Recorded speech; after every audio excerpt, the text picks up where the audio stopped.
After coming home from a week-long honeymoon, we heard strange noises coming from inside the house. We were worried that it might be a burglar. "Do you hear that? Someone might be in the house. Should we call the police?" my husband and I said. "It's fine," my husband replied and walked inside.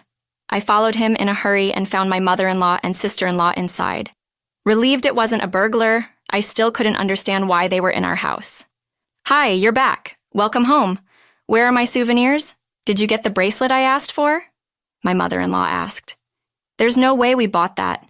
It's too expensive," I responded, feeling stunned as they continued their animated conversation. "Why are you guys here?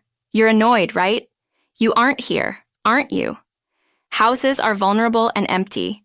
We stay to protect your home. You should be thankful," my mother-in-law explained. Apparently, they had taken the keys from my husband to look after the house while we were gone. "You should have consulted me first," I whispered to my husband. "They offered to watch the place last minute. I didn't have time to consult you," he responded. I decided to let it go, figuring their presence had at least deterred burglars. But when I looked around, every room was a mess. Sister-in-law's clothes filled our closet, items were strewn all over the living room floor, and the dining table was cluttered with various things. Despite our return, mother-in-law and sister-in-law showed no signs of leaving. "It's getting late. You should head home," I suggested. "We're family. Why bother about formalities?" sister-in-law said, continuing to make themselves at home. I had hoped they'd leave the next day, but even after I returned from work, they were still there. I made it clear they needed to go, but they insisted, "We're family, so don't bother about us." I was still doing all the cooking, cleaning, and laundry, so Dave and I decided we have to ask them to leave. While cleaning the rooms, I noticed one of my perfumes was missing. It was a limited edition perfume that is not available now and cost over $300, so it was something I used to cherish. In a rush, I asked my mother-in-law, and she had no idea about the perfume. When I confronted my sister-in-law, she said, "Oh, I have that," and pulled the perfume out of her bag. But almost none of it was left. I had been saving it, and at least 60% was supposed to be left. "It smells good, doesn't it?" My friend said so too. So I yelled it to them. She said it so casually, without any remorse, that I finally lost my temper. "Why are you using it without asking? What you're doing is theft. Did anyone teach you not to steal? Seriously, I just bared it. Why are you making such a big deal? If you only borrowed it, will you give it back? Fine. But I used some, so half the price should be okay, right? I don't want money, I want the same item back." "Wow, you're pretty. It's just perfume. I know your brand. It's not that expensive," she said, checking the price on her phone. "What? Why is this so expensive? Spending $300 on perfume is stupid. If it's so important, lock it up." She seemed flustered, realizing it was more expensive than she thought. "It was important, so I only use it at home. I never thought I have a teeth as a relative who barge in and use my things." "Don't call me a thief for using some perfume while we are arguing." Dave came home. "What's all this noise? Listen, Ro, I use a bit of her perfume, and she's calling me a thief." Leaving the loud sister-in-law in the living room, I explained everything to Dave in the bedroom. "I can't take it anymore. Kick mother-in-law and sister-in-law out." "Don't get so mad. I hadn't told you yet, but we are all going to leave here now." I was stunned by the unexpected news. Our old house is falling apart. We were debating repairs or moving. Leaving here saves money, and we have room. "Why didn't you consult me? Don't I contributed to the mortgage?" "Mom already started selling the old house. We're all living here. If you don't like it, leave." I felt my affection for Dave cooling at his unilateral decision. Understood. With that, I began packing only the essentials into my suitcase. Dave didn't stop me. Instead, he said, "Running away after a fight is childish," and returned to the living room. Mother-in-law and sister-in-law smirked as they watched me pack. As soon as I stepped out the door, they locked it behind me. I had no intention of ever going back to that house, so I felt nothing about leaving. I stayed at a hotel and contacted my boss, who I often consult with, to take a few days off. During that break, I found a new place to live and informed my parents that I had moved out because my mother-in-law and sister-in-law had moved in, and Dave told me to leave. I also told my worried parents that I planned to divorce Dave. The only message I received from Dave during this time was an email saying, "You can come back if you repent." They both said they'd forgive you. When I told Dave over the phone that I wanted a divorce, he first responded, "You're divorcing me over this? Can't you just put up with it a little longer?"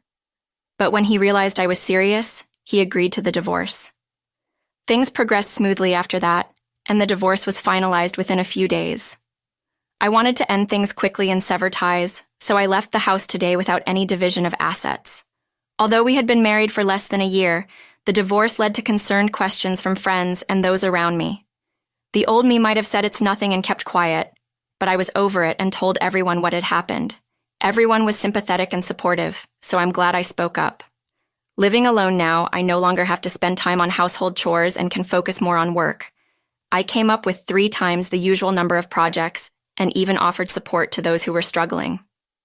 Though my boss was concerned for me, I was grateful to throw myself into work, as being alone would bring back painful memories and make me wonder if I was also at fault.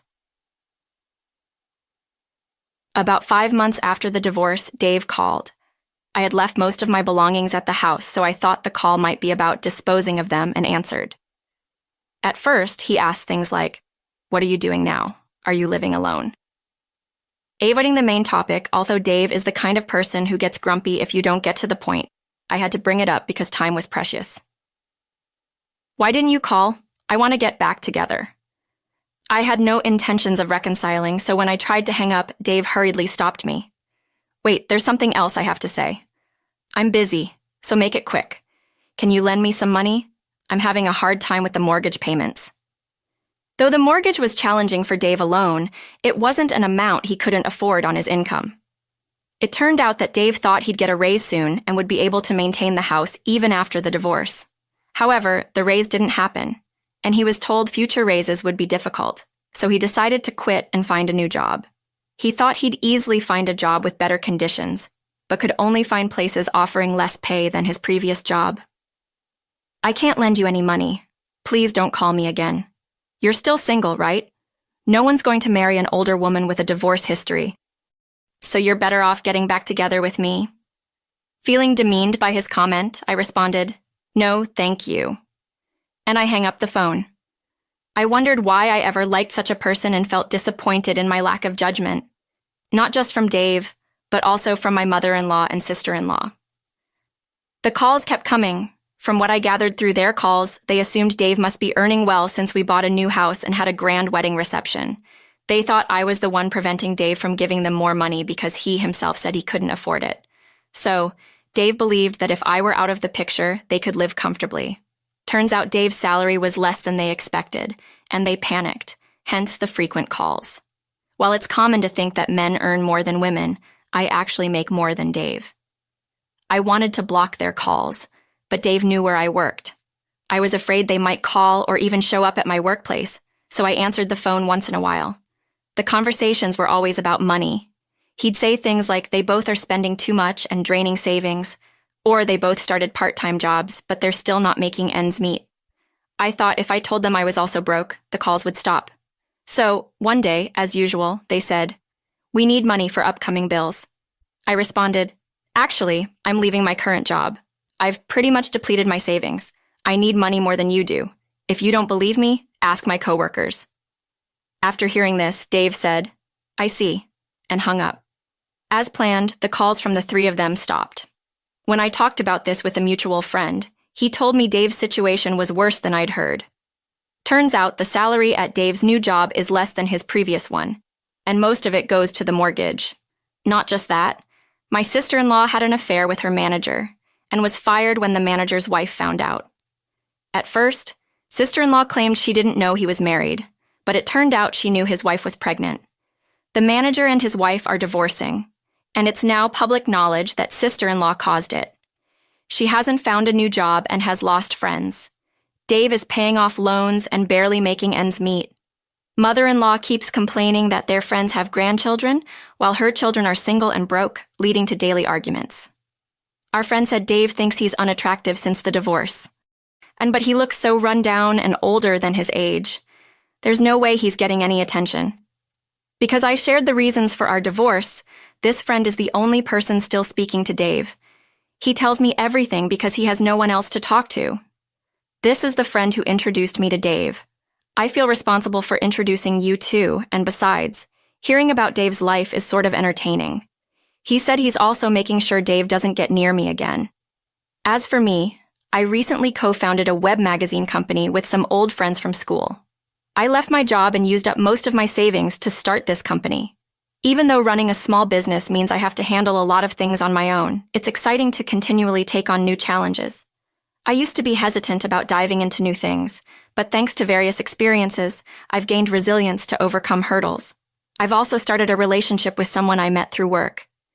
He's the kind of person who respects my feelings while taking the lead, and meeting him helped me realize that Dave wasn't a leading man but simply self-centered. After my divorce, I thought for a few months that I couldn't possibly remarry or even date again. But now, I can think positively and want to cherish the happiness in this new